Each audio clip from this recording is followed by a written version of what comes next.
বাগডোগরা হনুমান মন্দিরে পুজো দিয়ে সোমবার প্রচার শুরু করলেন দার্জিলিং লোকসভা আসনের তৃণমূল কংগ্রেস মনোনীত প্রার্থী গোপাল লামা। সোমবার আপার বাগডোগরা অঞ্চল তৃণমূল কংগ্রেসের কর্মীরা প্রার্থী গোপাল লামার সমর্থনে আপার বাগডোগরার সংকটমোচন হনুমান মন্দিরে পুজোর আয়োজন করেন। এদিন দার্জিলিং জেলা তৃণমূল কংগ্রেস সমতলে সভানেত্রী পাপিয়া ঘোষ ও প্রার্থী গোপাল লামা মন্দিরে পুজো দেওয়ার পর পানিঘাটা মোড় থেকে এই প্রচার শুরু করেন। রাস্তার দুধারের দোকানদারদের সঙ্গে ভাব বিনিময়ের মাধ্যমে আপার বাগডোগরা অঞ্চলে প্রচার সারলেন প্রার্থী গোপাল লামা।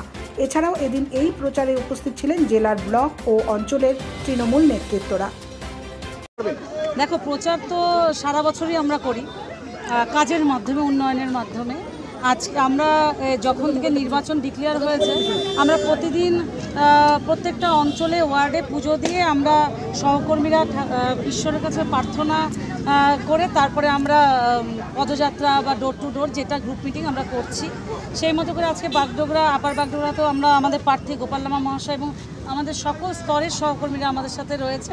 আমরা এই পানিঘাটা মোড়ে হনুমান মন্দিরে পুজো দিয়ে আমরা এখন একটু পদযাত্রা করব, ডোর টু ডোর করব, এইভাবেই আমরা করছি। দিদি, আজকে সব ভিআইপি মুভমেন্টস হচ্ছে এখানে একদিকে, তো প্রচারে কোনো রকম বাধা পড়বে? কেন, প্রচার তো প্রচারের মতো চলছে, প্রচারে কোনো বাধা তো আসবে না। আর কি বলবেন এই এলাকার জনগণকে? এই এলাকার জনগণরা জানে ওনার শুভবুদ্ধি সম্পন্ন মানুষ। বিগত নির্বাচনে তারা যে ভুলটা করে ফেলেছিল মহকুমা পরিষদ নির্বাচনে, তারা সেই নিজেদের ভুলটা বুঝতে পেরে তারা মমতা বন্দ্যোপাধ্যায় হাতটা শক্ত করেছেন। প্রায় এখানকার অনেক প্রত্যেকটা বুথই প্রায় মমতা বন্দ্যোপাধ্যায়কে তারা উপহার দিয়েছেন।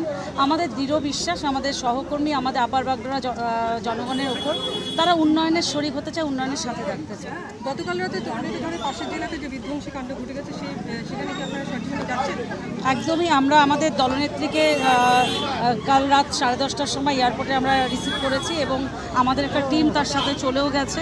আমরাও যদি প্রচারের মাঝখান থেকে আমরাও তো যাবই। গৌতম দেব মহাশয় ওখানে রয়েছেন কাল সন্ধ্যের থেকে।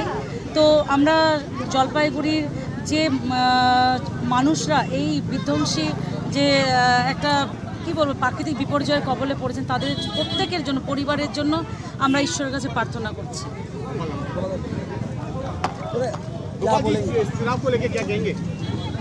चुनाव के लेकर क्या बोल रहे हैं आप? क्वेश्चन कीजिए फिर। निर्वाचन को लेकर आपके क्या सोचे हैं? हाँ, निर्वाचन को लेकर हमने अभी तो दार्जिलिंग से हम प्रार्थी है, तो हम अभी 10 तारीख के बाद सिलीगुड़ी में घूम रहे हैं पूरा यहाँ हमारा तृणमूल नेतृत्व के साथ, और जहाँ पर भी जा रहा है अच्छा से हम लोग को सपोर्ट मिल रहा है। लोगों के साथ मिला मिशा कर रहे हैं, अच्छा सपोर्ट मिल रहा है। शायद हम लोग का अच्छा रिजल्ट मिले। कौन सा इशू लेकर के प्रचार कर रहे हैं? इशू तो हम लोग को सब विकास का है, शांति का है, उन्नयन का है। नहीं, ये इशू लेकर हम लोग घूम रहे हैं गाँव में। सपोर्ट कैसे मिल रहा है? आज बागडोगरा में कैसा लगा? आज अपर बागडोगरा में आए। अब प्रत्येक दिन की तरह हम लोग सुबह पूजा अर्चना करके डोर टू डोर और लास्ट में जाकर सभा वगैरह इत्यादि करके हम लोग खत्म करते हैं।